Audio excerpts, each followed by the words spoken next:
All right, good afternoon, Waycross family.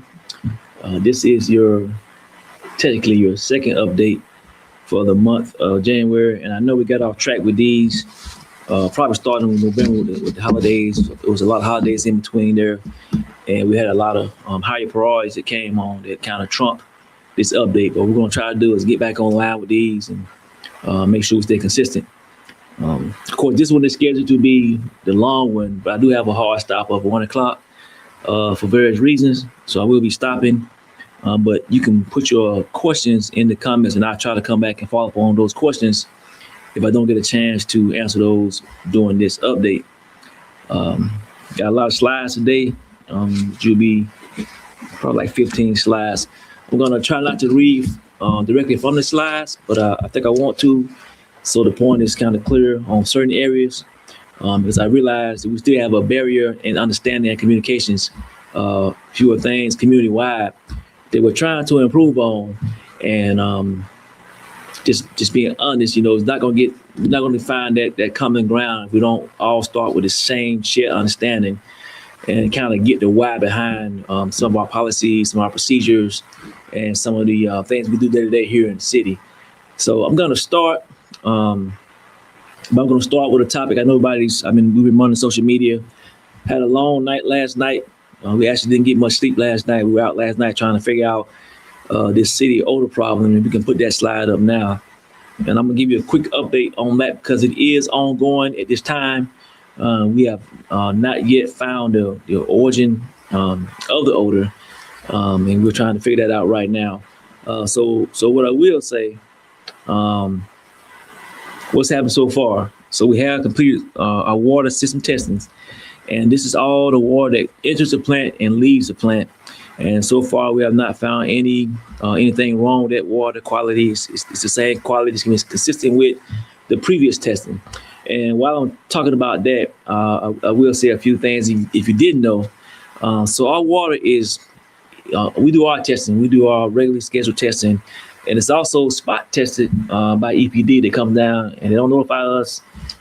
They check it in multiple sources around the city just to make sure that we're being consistent with our findings. So as of right now, again, we have tested all the water entering the plant and leaving the plant, the water treatment, waste treatment plant. And we haven't found anything wrong with the quality of that water. The second thing we did meet with our gas providers, and then we checked all of the gas lines. Well, not all of them, but the lines in proximity to the treatment plant and then the bridge where the odor seemed to be the strongest. No issues were found at this time, but they're still checking the lines around the area. But as right now, we checked all the lines around that area. And we found no issues or concerns. We did go look at the septic system review. So we went and looked at some of those tanks around the Cherokee Heights area. In District 4, District 5, we didn't find any issues with those. Everything's working well. And we have coordinated EPD as far as giving us another layer of verification. I'm not sure when they're going to arrive, but they will be coming down just to kind of test our water, test our air quality, and kind of let us know what they think as far as their professionalism and their expertise. We also did some river water testing, and this is testing we do all the time as well. We do this through one of our organizations that monitors our watershed. That came back good as well, and he's going to come back as the Tender Corporation. They're going to do some more sampling for us later in the week. Some other things I've done, we're going to shut down all offloading into the plant for the next 48 hours just to verify if something's coming in on one of the trucks.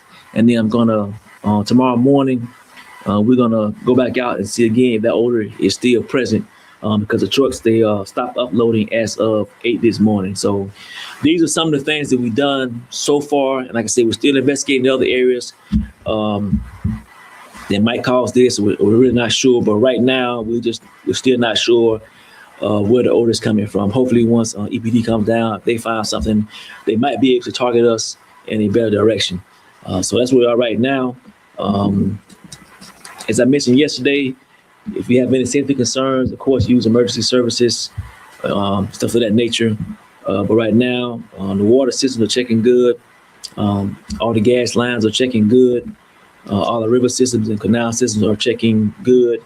Like I said, this time right now, we're still trying to figure out the origin, but we are doing our due diligence to try to rectify this problem. And with that, what I'm gonna do, let me look and just make sure. I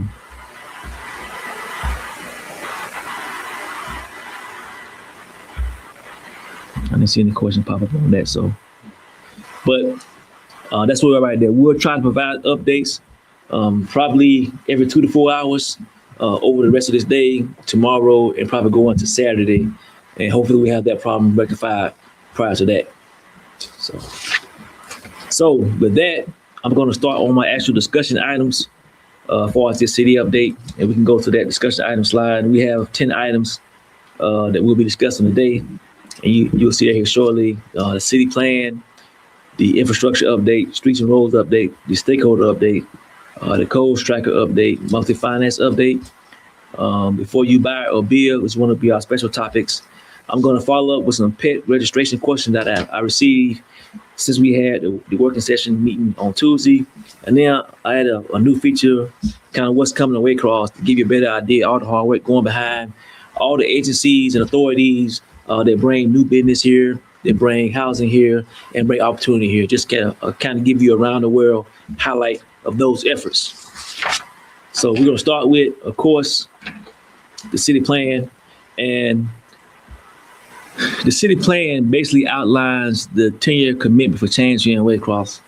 When I arrived here, actually prior to arriving here, when I was interviewing for the job, some of you might know this, some of you might not know this. I came down to Waycross regularly just to assess some things. And, just looking at the road conditions and a lot of other areas, I developed a 10-year plan, prior to getting here. And because it's going to take about 10 years to really turn Waycross all the way around. And I know for some people that's a long time, for others it's a short time, but I want to be realistic and transparent about the amount of effort and work it's going to take to make Waycross live up to its best potential. So right now, we're in the mid-year phase, years 2 to 4, and everything's going well. We're still working on our policies and procedures. We're almost done with our technology upgrades, but you'll see the benefits of that here shortly. And we're really trying to work on some long-term plans to include a better financial strategy, as well as more dependable city operations.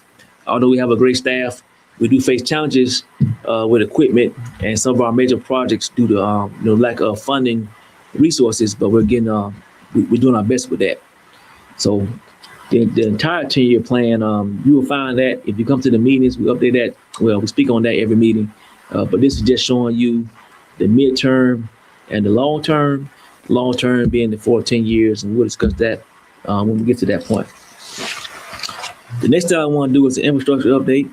Now you get this every day through our webpage, the app, email, and of course Facebook. And it just talks about where the teams are working right now, what they're doing right now, and you can see it's various things from pothole repair, service calls, sidewalk maintenance, canal maintenance, most yard. Is that correct? Slide up. Can y'all see that? Make sure I'm not getting too far ahead. Can we get it? I think they can see the discussion items. Can we get down to the infrastructure update? Or is it pausing? Yeah. Oh, yeah. So on the infrastructure update. So that next, okay. All right. So yeah, on the infrastructure update. And so this is where the staff is right now for the day and the projects that are going on right now. Down there at the bottom, it talks about special topics, meter operations at 70%. I want to touch on that real fast because that's a significant achievement for the city of Waycross. When I first got here, we basically were operating at a 30% read rate for our meters, which caused a lot of problems with regards to accounting, service, operational stuff, statuses, and things of that nature because the meters just weren't working. But the team, they've really done a great job of getting these meters up and going. And now we're at a 7% operation rate.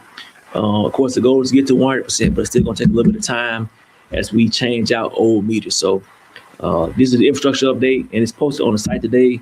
It may be some changes because with the locations, but for the most part, these are the things that we're doing right now, operational-wise in the city. The next slide, we're going to go to streets and dirt roads and paving. Our next two streets on the list are going to be Brunel Street and Scrivener Street. And right now we have a target start date of those two streets to be mid-February. Also, those individuals living on Oak Street, we had a sinkhole there, and we prepared that. And because there was a significant sinkhole, we're going to try to move that up as well. It's in the design phase right now. More to follow on that.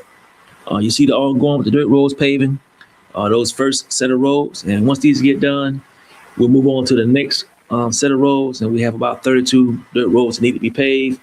The goal is to have all these dirt roads done within the next couple of years.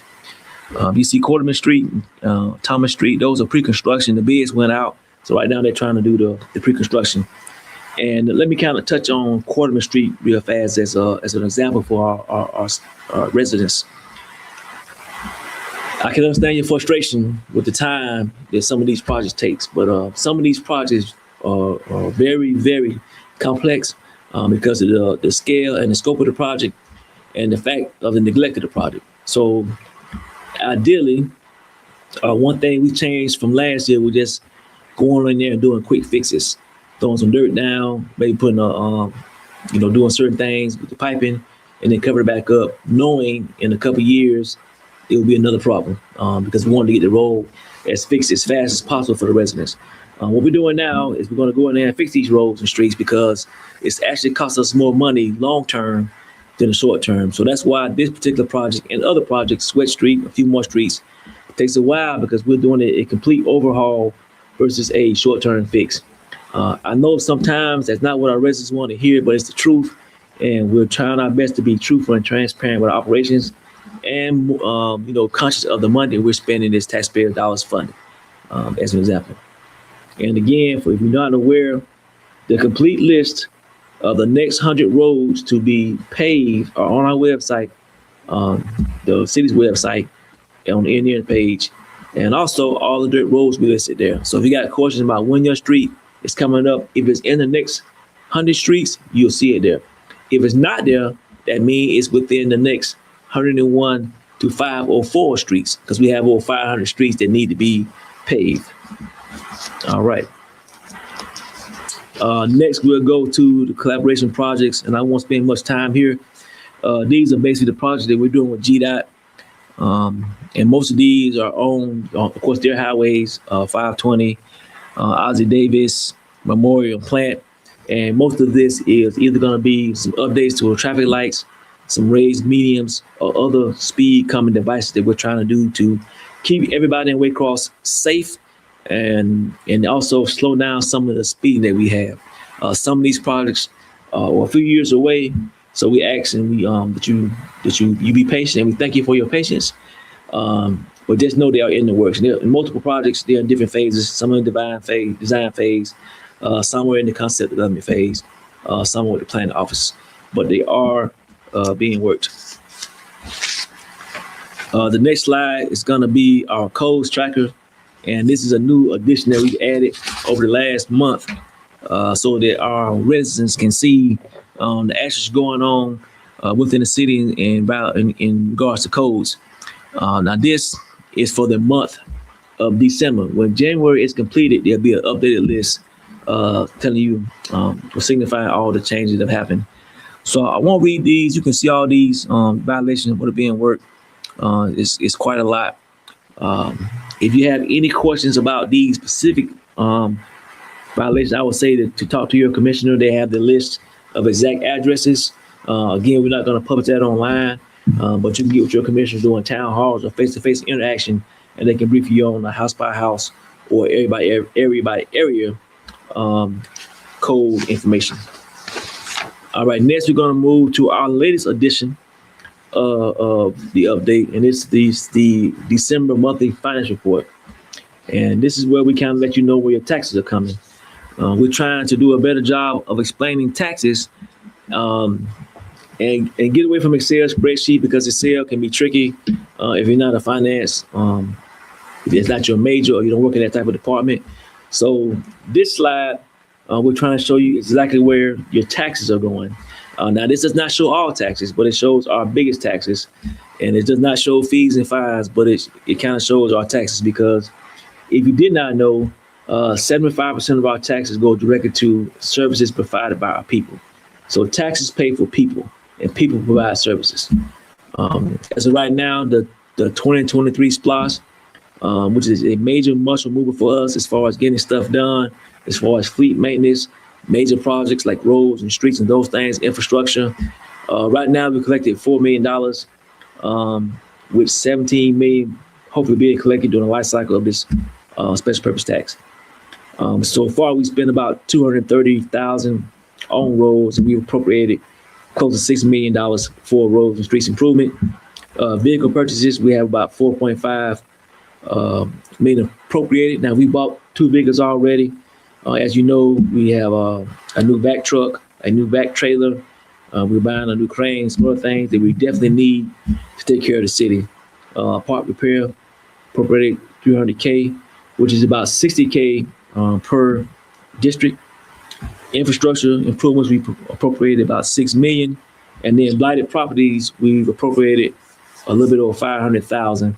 And at the last meeting, I went into detail about our new direction with blighted properties.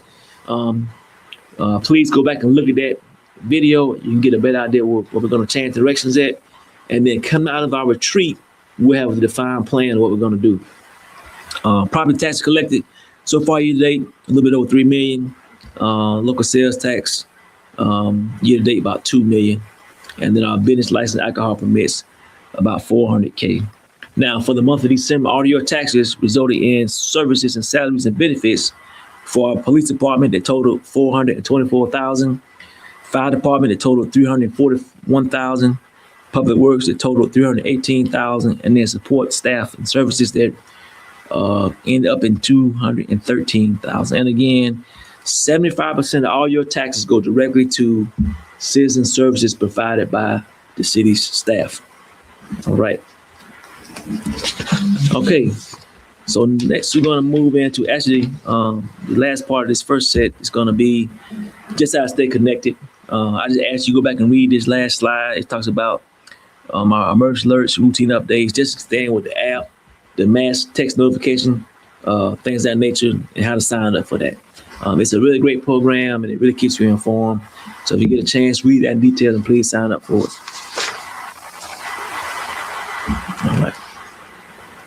All right. I see a question there. I started with the update on, and it's not toxic gas. So I would ask people to refrain from spreading information they're not aware of or sure of. That does incite a lot of stuff that we don't need right now.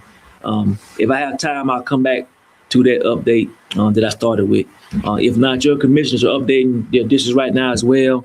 So if I don't get back to it during this brief, please contact your commissioner and they can provide you with the most updated information. Next, I'm going to get on, talk about some code stuff. And we talked about it at the last working session. And I want to be clear about this, why I decided to put this in our topics today, because it continues to be a discussion of disagreement. Before I get into these slides, I do want to discuss my first year here and why we try so hard to make sure everybody understands the code. We are an older community, as everyone is aware of. We have a lot of older houses. My first year, I went through many houses where they had work done, the roof was falling off, they had additions falling off, all kind of things happening. And it was, we couldn't do anything about it because the work was done without permits, without licensed contractors. I know the homeowner was trying to save money, but I will promise you never save money when you take shortcuts. Also, when the hurricanes came through, a lot of people's insurance didn't cover certain things because, again, when the insurance company comes, they're going to check and see that you had that work done with permits and it was done to the scale and scope according to the city structure. So I know people want to not be told what to do. I know people want to do it themselves and all those things. But it's critically important that you really understand this is not a tool for punishment. It's really to save citizens money and headaches. Because a lot of our citizens, our residents here, they rent.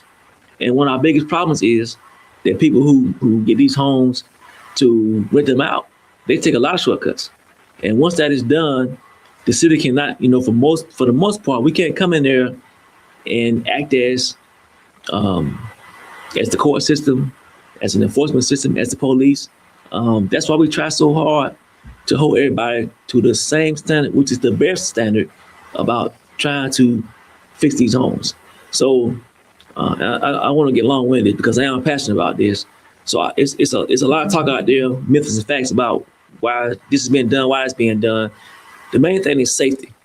The main thing is safety, and the other part is we don't want anybody to get home and again make it unsafe for somebody else because they're trying to save money and take shortcuts.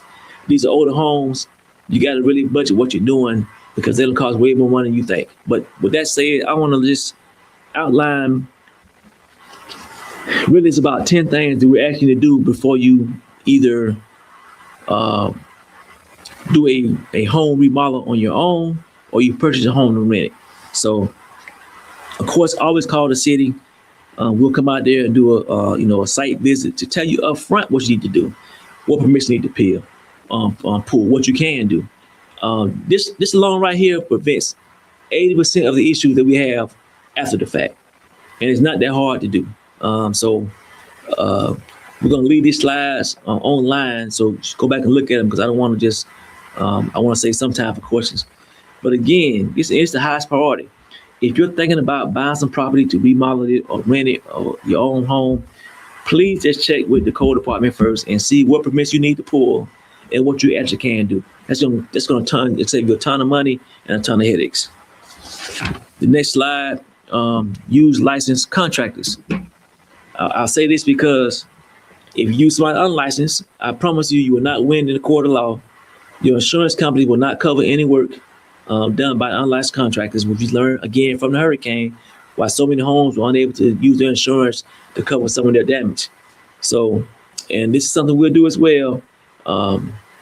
If you need help, meet with the licensed contractors, ask for their license. Have us there because again, if you start the right way, you won't finish the wrong way. So again, please use licensed contractors. I know unlicensed contractors, handymans, all those other people will be way cheaper, but they're gonna cost you way more damage and money during the long run. Understand permits and legal limits. Of course, we all know contracts are required to pull permits, but if you're doing the work yourself, there's certain permits you can pull and you don't have to pull. Again, I just ask before you do something to your home, come talk to the code department and kind of get a gauge of what that is.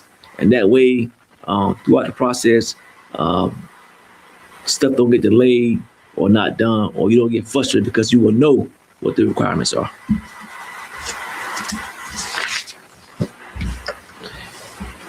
Budget. Again, these are older homes, and I don't know how to say it. I know we all feel we can do a lot, but if a home is you buying it for $15,000, it's a reason why it's $15,000. I can just say it that way. And from what I've seen the last 3 years, everybody drastically under budget what it takes to rehab a home, and then they get frustrated with us. So again, we can help you with that if you ask for help.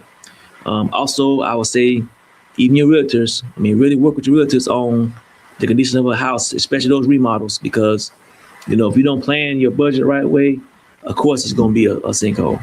So again, prepare your budgets. I kind of discussed insurance documentation. Again, lesson learned from the hurricane.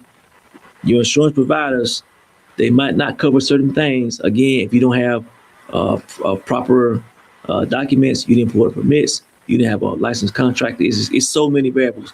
That's again why it's so important to at least seek us or educate yourself on what you actually need to rehab a home, buy your home, or do your own home as far as renovations. And then again, same thing with this constant communication. If you're going to change some things while you're doing that work, just call and say, hey, I'm going to change some things. Maybe my money is short this month, but just let us know. That way you're not going through constant changes with our code department. No permits are required. This goes back to the first thing I mentioned about knowing about your permits. And I'm gonna read this, and we on number 7, y'all, if y'all looking. So permits are generally required for working involving construction, alteration, repair, demolition of a structure, electrical, plumbing, gas, mechanical systems, change in building. Even a building is currently occupied or already has power or water, permits may still be required. So again, please ask the questions. Some things that permits typically do not be required for: of course, painting, replacing cabinets, toilets, light fixtures, ceiling fans, sheetrock, broken windows, kitchen faucets. So again, this is about communication. So save yourself some time and some money by reaching out when you're gonna make those changes. Okay, rule number 8, y'all. So understanding how change can affect others. I know sometimes you might be doing certain things, and then you might, again, your money might be different for this month. You might make some adjustments, but it also might change the inspection time. So this goes back to what I said a few slides back.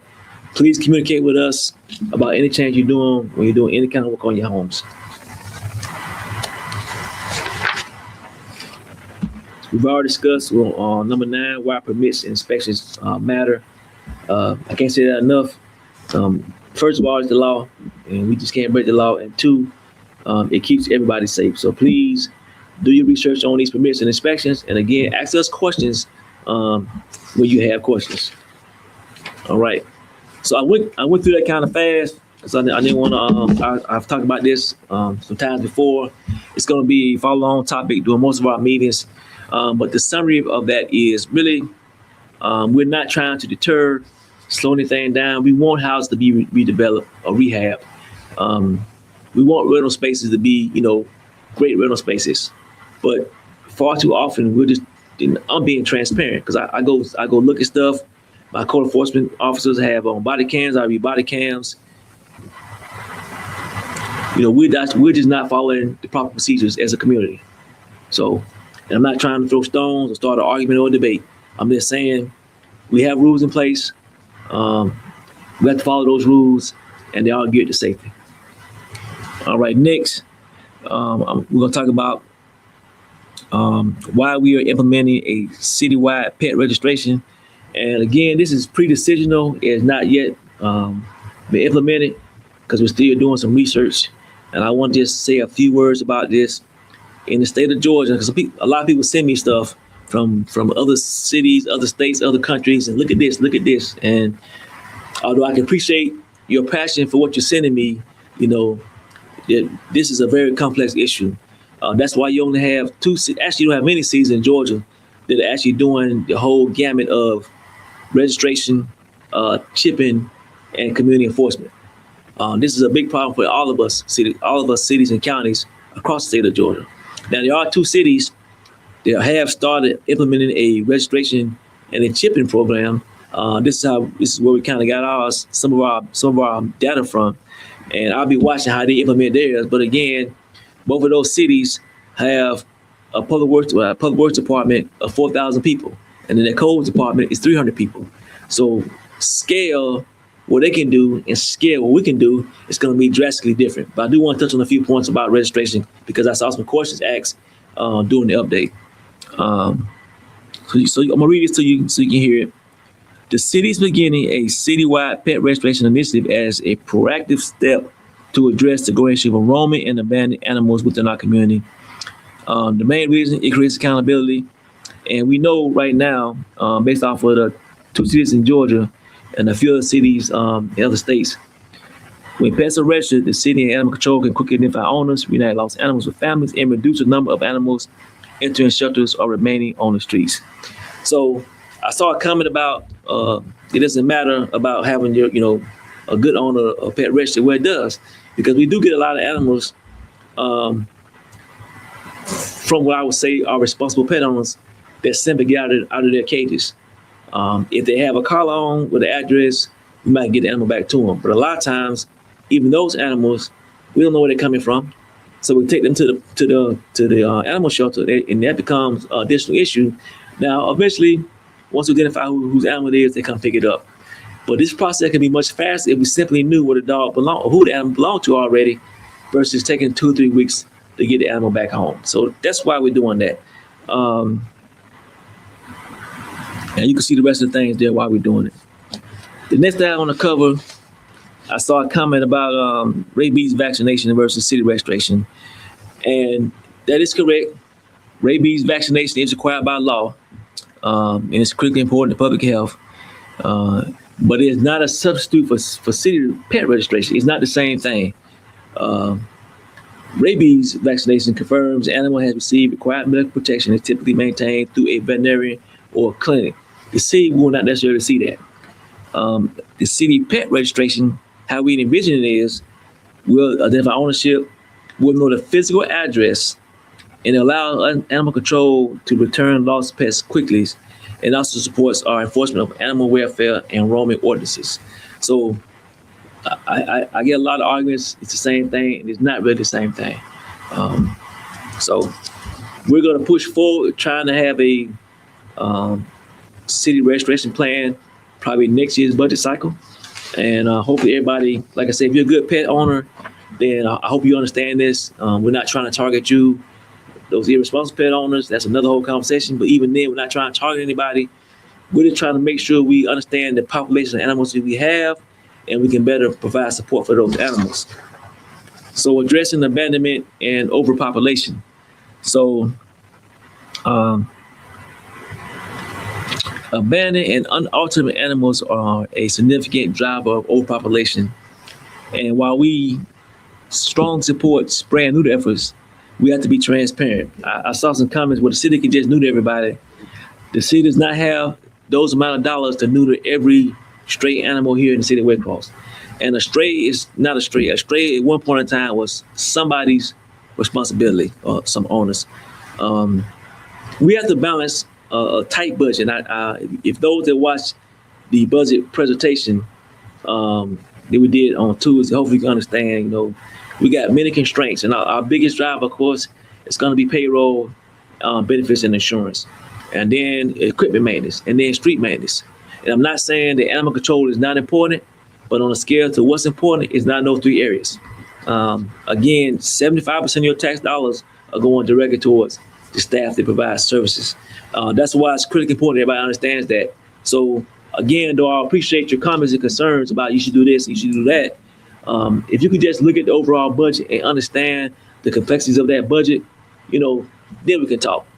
But it's not that we have just all this extra money to do all these different things when we're struggling right now to keep up what the infrastructure needs. And I really need y'all to understand that, because again, I'm not trying to be confrontational or debatable. I just want to be realistic of the scale and scope that we have as far as, the abilities to do certain programs. So with that, the chipping might not be free. It might be a requirement. I know right now, to my understanding, that chipping can be as low as $15, and we're kind of gauging that right now, or even higher depending on the size of the pet. So I want to make that clear, because that's an expectation I think many people do not understand as far as our budget. And again, responsible ownership matters. We know this, and we do appreciate our responsible pet owners. And I know it seems like that we're making these programs to kind of go at you. That is not the case. We really appreciate all those individuals who keep their dogs behind fences, who keep their dogs on leash, who take care of their animals, keep them fed, make sure they're loved so they don't become mean. We really appreciate y'all. But right now we got to do this mass registration so we can get a better understanding of how many animals that we have. We're going to have to kind of do an uptake on code enforcement and a few other things. So again, this is not punishment. This is about us protecting our animals, supporting responsible owners, and improving quality of life for everybody. All right. And the last slide, just working together as a community. Okay, we ain't caught up yet with me, but so we're on the last slide, working together as a community. The city understands this is a sensitive issue, and we appreciate the corporation and residents and deeply care about animals. Like I said, I see a lot of comments that, and I can't see all comments. I know people tag me a lot of times, but I can only look so much at Facebook. So we appreciate the comments and the sometimes references to these programs and those programs. But we are doing our research, and we are trying to figure out, once again, scale how much of the budget we can allot to all these initiatives and how much we can allot. And then again, once these initiatives are put in place, how much we can enforce. But again, we really appreciate all your insight and your communication with us to try to make this work. All right, and my last slide, and I got some time after that to take some questions. What's coming to Waycross? And I'm trying this right now. This is the first time we're kind of putting this out. Again, we want to Facebook. And I do get a lot of complaints and concerns about Waycross, who does what. I will say this, the city, our primary goal, our primary reason for being is to deliver services to our residents. That includes fire, police, public works, water, sewer, IT support, things that nature. Just our primary role as a city is to provide services. We have other agencies and authorities that kind of work with bringing other things to the community, to include housing, jobs, entertainment, things like that. So, but we are partners with those other organizations. So I want to just kind of touch on some things that's going on here. And no, I can't go into too many specifics on like names of certain businesses coming here. But I will say the industry they're involved in. Hopefully you can get a picture in your head of what that means. So over the coming months, residents will begin to see new private investments taking shape across the city. We got a lot of new housing options coming. So you are aware of, I think most people are aware of the one-bedroom complex that we have going right now. I think it's going to bring 80-something one-bedroom homes. We also have a lot of new townhome and duplex constructions throughout the community in all districts. We also have another with 2 more apartment complexes being in the works right now, and they're being led by 2 of those agencies I discussed earlier about bringing housing here. So, and all this is going to be family housing, workforce housing, so the whole gamut of bringing things here to Waycross. Commercial retail growth. We got multiple industries coming here, and commercial stores, grocery stores, retail stores. I've mentioned about the Waffle Houses out there already. So we got a lot of, I know people got different opinions of what's coming here, but we got a great mix of new stores already being worked in the construction and permit phase, being planned, and all things of that nature. So I'm really excited about that. But if you have questions about these types of things, I'm going to do a separate post today about those agencies that you can get more information from. Although the city works with them, we won't necessarily track all of the movement. We got a lot of new stores coming downtown as well, too. So we're really excited about all these things. I wish I could really name some of these places. I'm sure some of y'all know right now anyway, more than I know. But the bottom line is the community is growing. We got business coming here. It's a lot coming here right now. And I know everyone can't see that, and everyone might not care, but there's a lot coming here right now. I just ask you to be patient. Just watch and warn. You'll see those developments coming every day. So, and with that, I am done with the briefing portion of today's update. I hope it was informational to you. Like I said, we put these slides up later on today, so you can kind of review the slides. And if you have questions, you can go into the comments and kind of go from there. And I kind of see some questions here. I'll try to answer a few here, and then I'll come back with some closing comments. So, all right, if we could put that first slide back up, I'll do the older slide again.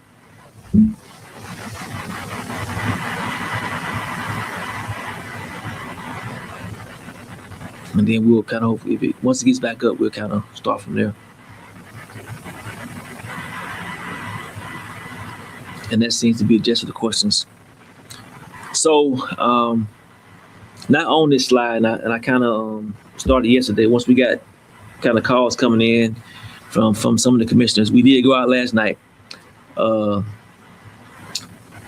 probably around 6 o'clock, and we went and checked out, the immediate city areas that we were getting calls from, check on a few things.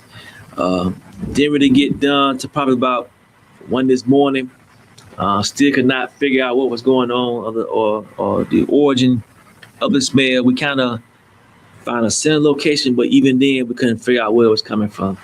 So we came in this morning about 6 o'clock, and then we had a meeting at 7. And I sat down with the staff, and we developed another plan today. So on this chart here, it kind of highlights or summarizes that plan, and I'll go over this in detail. But what I want to say up front, we have still not identified the actual origin of the odor. We're still working it, and in some of these areas I'll discuss, we'll still be checking those areas as well. But we are doing everything we can right now to figure out what's going on. What's kind of, I don't want to use the word weird about this, but this same thing happened last year. Like it's always difficult to understand because it's just same thing, and it was gone in a couple of days, and we never did figure it out as well. And it was actually right before I want to say that snow came, and I don't know if it's the weather patterns or how that works, but I don't know. But to answer your questions, and I actually, again, I know it's a lot of people, a lot of emotions and stuff about a lot of things in Red Cross. But if you don't know for sure, I'll just ask you don't post. You don't know if anything's, you don't know those things yet. So sharing erroneous information is it's the worst thing you can do. So I just ask, we're a community. If you don't know, please don't share anything you don't know about. I mean, I'm just asking that right now. So I'm about to tell you what we're doing right now, and then we can go from there. So we did test all of our water entering and leaving the wastewater treatment plant this morning. And then we balanced those tests with our tests from last week. If you did not know, outside of us testing our own water systems, EPD comes down and this without notification, and they test our water supply within certain parts of the city. They don't let us know. I just get a report back a week later if they have any findings. The great thing, since I've been here, they have not had any findings of anything with our water. But we did test the water leaving the water treatment waste plant and coming into the plant. We haven't found anything. We did get with the gas providers, and we did check all the gas lines. Let me take that back. Not all, as many as we could around the wastewater treatment plant and the bridge going to Blackshear, just to make sure, because that's where the kind of figure out the odor was the strongest. And we're still checking that again right now. But as of right now, we have found no issues related to gas or anything else in the plant, around treatment plant. We also went and checked all the septic system reviews. Tanks. We had a few septic tanks around the plant and some at the county line. We checked those out as well. We have no issues right now, but we're going back and checking other areas as well. We did coordinate with EPD. They were already aware from the calls they got from the city, and we wait for them to come down and do an independent inspection of our air quality, and again our water quality testing. It's another layer of verification. We had our watershed company test our water. We're testing our water as well, and this is the water that's in the river and some of the lakes, standing water. As of right now, I was briefed that no issues right now, but they're going to do another test for us. They did a test last month. They're going to do another test for us just today, just to verify there's no issues there. Also, they'll be testing Satilla River in certain locations. Also, I instructed the wastewater treatment plant to not take any offloads for the next 48 hours to make sure that it wasn't a truck that came in that might have brought something in differently, as far as the waste materials that we weren't aware of might have sent to it. So I'm going to stop that this morning for today and tomorrow, and then Saturday I'll re-verify if that might have been an issue. So we are doing everything that we can do to find the origin of this odor, what it is. But as of right now, of this live stream, I cannot tell you where it's coming from. We're trying our best. We are working with all agencies on this matter to rectify it. As soon as we know what it is, we'll do a live stream update or a post letting our citizens know what it is. Um, Additionally, we're going to probably do updates every 2 to 4 hours based off of new information. So that's all we have right now as regards to the odor here in the city. I will add that there are other odors too that might be complicating this. You know, our asphalt plants, they put an odor in the air as well. So it might be a mix of various things that's compounding this issue. But we're trying our best right now to just, figure out what it is and kind of go from there. Um, I know it's not the answer everybody wants, but it's the answer we have right now. And again, we're trying our best to see what it is. So I'm going to stop there. I have a few more minutes. If I have any more questions that come in here, I'll try to answer those questions as well.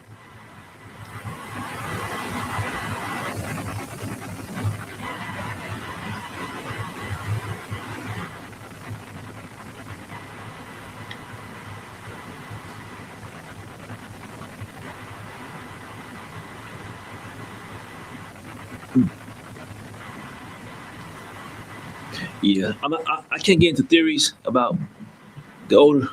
Like I said, I did go to the plant last night around midnight just to see, and it was a strong odor around the area, so it's hard to judge. I did look at the test in the water, and again, we're gonna keep reviewing this and keep testing and see what it is. But I don't want to spread any more conspiracy theories. I don't want to do that. I want to find out what's going on so we can get the right information to our residents as soon as possible. So again, I just ask, and we do this a lot for Waycross. If you don't know what it is, and just spreading this information is not helping out anything. It's just making the solution take longer to get out to the residents. So.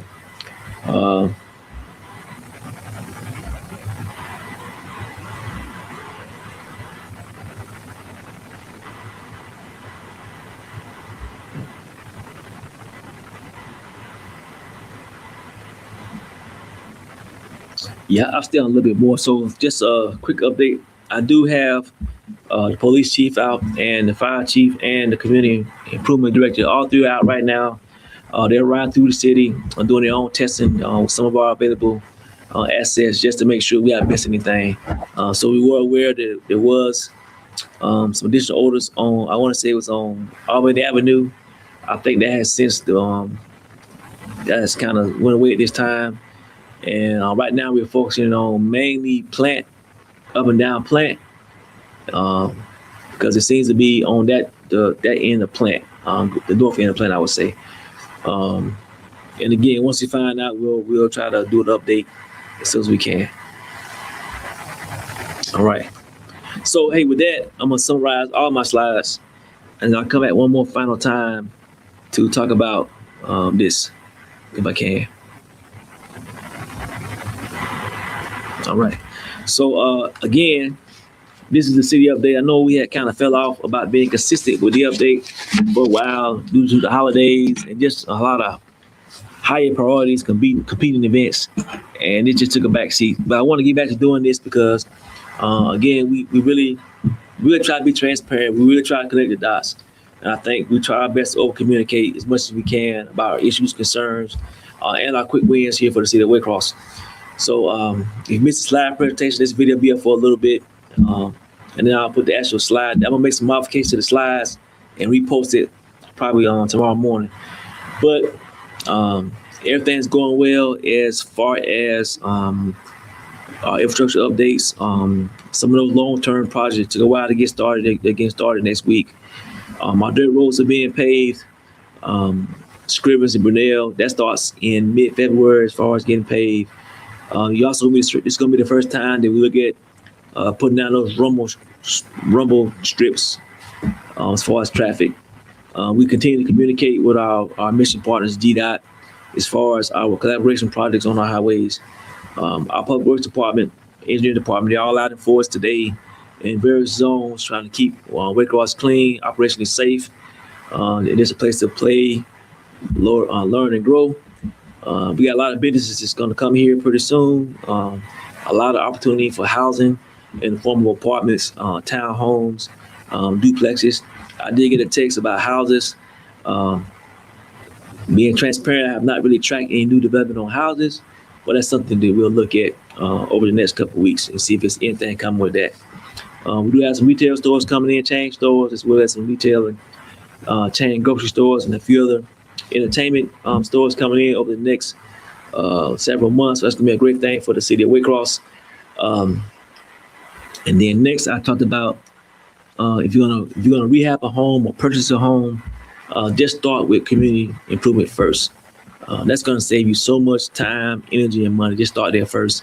What I'm finding out, a lot of our citizens just don't know what the codes are for whatever reason, and then they get frustrated when the codes are enforced. So if you're thinking about rehabbing a home, renting a home, or even doing your own home, just come see us first. It's free. We go down line by line what you need to do, and again, it's gonna save you a lot of money and time and energy. I also discussed about the pets as far as doing a restoration program. I didn't mention chipping because I wanted to just really focus on on the chipping, but that's part of, on the restoration, that's part of it too. During the annual retreat in April, the commission is going to make a determination on how they want to redo this program. What I did was pre-decision at the last meeting this week. I just wanted to get them options. And again, these options are very complex. But we do feel like looking at the data and some studies, if we had a true restoration program, a true chipping program, that's going to cut down on a lot of our issues and concerns with our pets. And then we could really focus on those irresponsible pet owners. So that's the goal. And then I think that was about it. As far as those slides, I kind of ended with just staying in touch with the community in various ways. I think we did post a link how you can get on board with information on Rumble strips. So the Rumble strips, we're gonna put those on Scrivens. This is, like I say, this is our first test of this to see if that helps with the speed in that area. If it seems like it's gonna work, then that will be something that we do for other streets throughout the city of Waycross.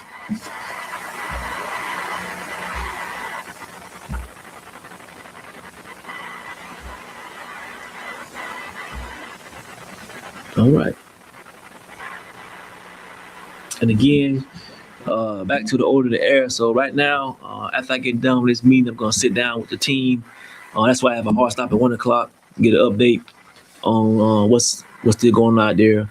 But again, we don't have an origin. We have contacted EPD, EPA for assistance. We have tested all of our water coming in and leaving the wastewater treatment plant. We've also tested our sitting water, some of our ponds and the Satilla River to make sure that was in compliance. I'm trying to think. And we've talked to the gas company, gas provider. They'll check their lines, and we're still checking other lines around the bridge area and the treatment plant. As well as we're looking at some of the septic areas that we might have omitted doing our other checks, but we are looking at all those areas to see what we can do and figure out what the problem is, and hopefully we figure out what it is and then get it rectified. And also I mentioned again, we're gonna pause offloading of waste materials into the plant for the next 48 hours to make sure it's not something coming in different from one of those truck offloads, and then we'll reevaluate that Saturday morning.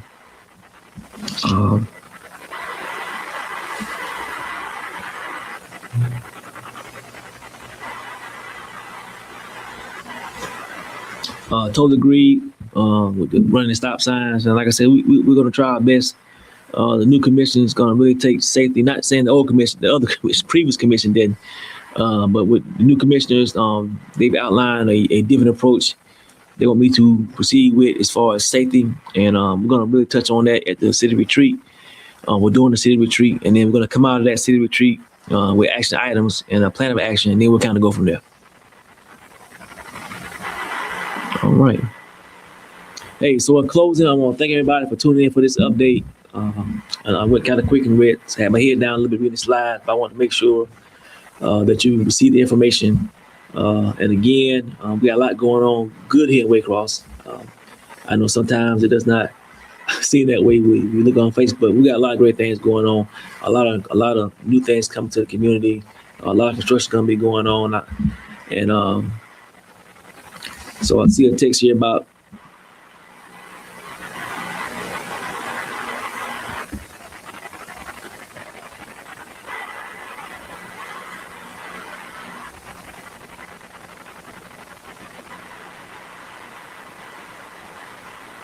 all right. So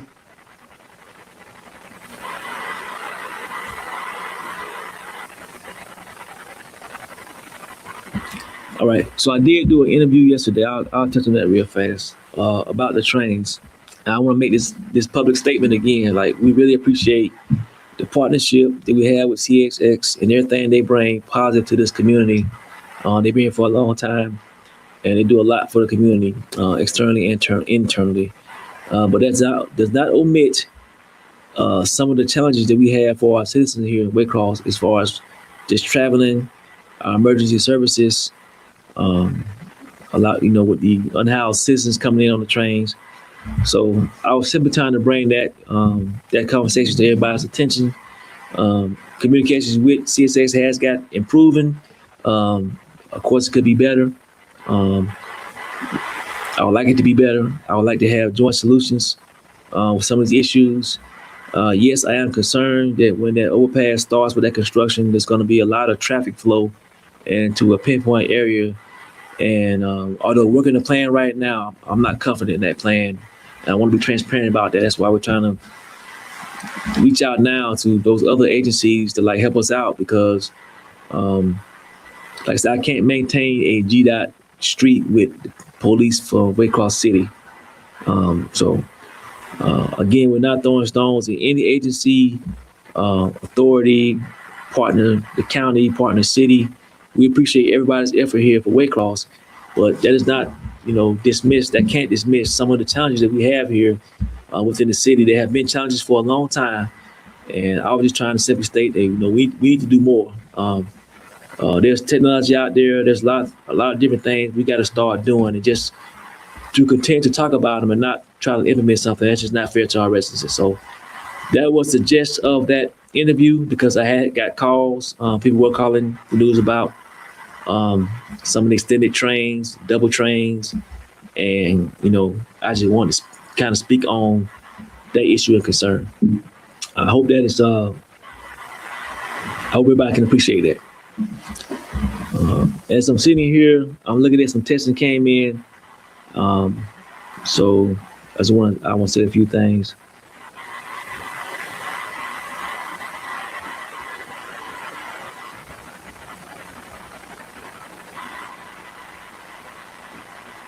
And again, I have my department heads out right now while I'm doing this update there right now. They're going around checking some things.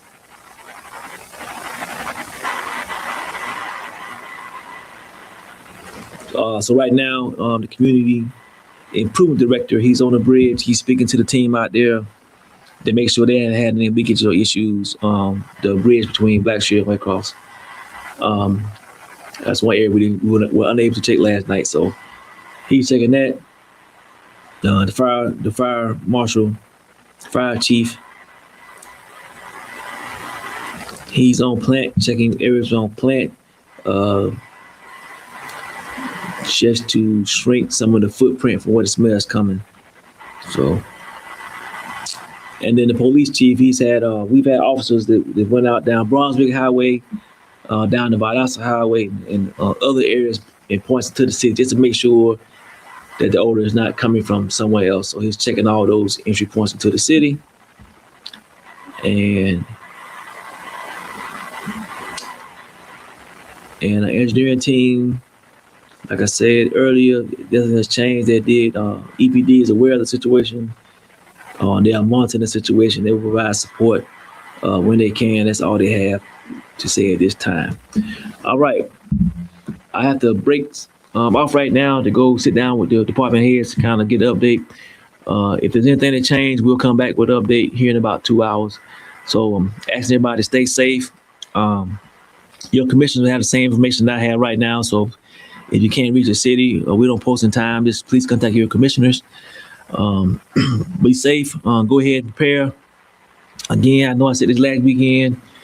There's a serious winter storm coming, and I just said you prepare. I don't know if it's going to snow, rain. We don't know, but the best thing to do is be prepared. And with that, everybody have a great day. And again, we'll post these slides after this, sometime tomorrow morning with some updated information. And just stay tuned for updates as they come available. Thank you very much.